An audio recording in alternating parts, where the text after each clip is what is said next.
I I know this isn't my type of video, but I felt like I needed to talk about this and to at least pour my frustration on it, since I find the situation to be awful. I find it terrible that Roblox seemingly ignored it for so long. Before we even begin this topic, we need to understand how standard condo games usually operate on Roblox. For anyone unfamiliar, these spaces are typically spread through third-party platforms like Discord. Creators use automated bots to generate links to games rapidly uploaded via alternative accounts, which Roblox usually releases them shortly after, which makes a never-ending cycle. Roblox has attempted to fight this by implementing hurdles like 100 Robux game upload fees and stuff like that, but while that situation helps slow down the problem on the main platform, there are other alternative solutions that are just starting to grow. Even if Roblox may have managed to ban these bad actors or pursue legal action against them, what happens when that bad actor isn't even using Roblox in the first place? This is where this condo comes in, and for the sake of this video, I'm blurring all mentions of this condo so it doesn't gather any publicity.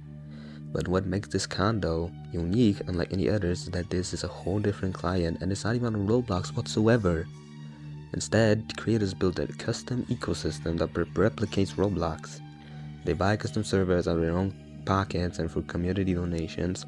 They create their own isolated little bubble where users run wild without any fear of an official platform ban. There's just everything that they possibly could, like mobile support and an avatar maker. It's just deeply unsettling how much effort it went into building an unmoderated environment that's meant to replicate Roblox. I don't want this kind of platform to become normalized, and I want vulnerable players to learn into these spaces. To understand exactly how this operates is the completely isolated account to investigate. I also want to make this absolutely clear. I do not advise anyone to find or look for this platform yourself. This is strictly for awareness. Viewer discretion is of course advised. Now, the rare 5% in this game are pretty fine. Even despite the bad actors being there, most of the people around there are just chatting without the Roblox filter, which still doesn't justify them or anything. They still willingly went to this platform despite only wanting to unwind or relax. A platform that also hosts not safe for content. I also noticed that these servers are extremely poor quality because the servers won't load the details properly. But once I joined, I was met by a beach resort map. It had a tiki hut with drinks, an AI chatbot in the bar, club, and a resort. You may think that's normal, but there's also unsettling details, like the answer boxes, strip clubs, and houses with intimate lighting, all clearly meant for inappropriate use. When I was walking around and these attempts to load properly, I just wanted to go out of my way to show you some screenshots of the people that talk in this game, the type of people that play these games.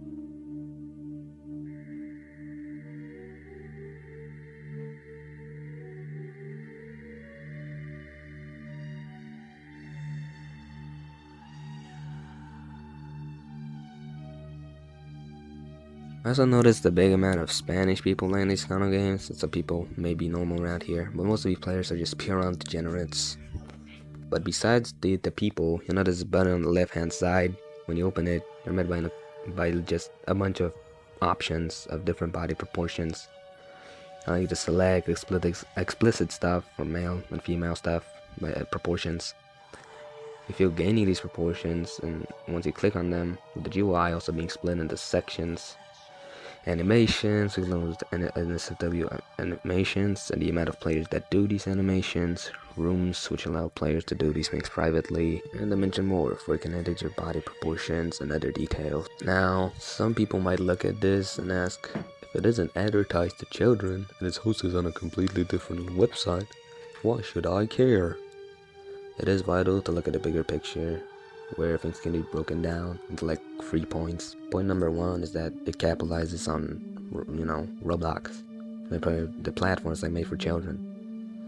And 2, even if a clone website isn't directly advertised on the Roblox front page, people can discover it via YouTube, TikTok. A young player can find it and eventually join and see this NSFW content free. The whole point of banning people on Roblox was so they don't upload these types of things. But when they have their own little space to just keep it open, I think that's like a bad idea.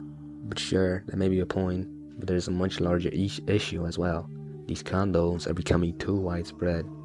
These adult games that are meant to replicate Roblox, these games that can lure young, impressionable people, can be simply found by just looking up Condo on YouTube. Not only to get suggested content and videos of the gameplay, as well as Discord links to the servers that host these games. It's been out for months, untouched by YouTube or Discord. You'll find active links to these communities that sit untouched for months for companies like Discord work to take down these servers. The creators simply launch a backup link and also use the join servers for me option on their Discord bots. And on top of that, this isn't a brand new issue either. This alternate platform has been around since 2025. And I think awareness is like the first step you can do to avoid the loopholes. We can't let this type of stuff just become normalized, especially when they mimic a platform popular with younger impressionable audiences. I hope you watch to the end, and I hope that you can spread the word about this, because this can't just be happening without any acts against it. And see you next time.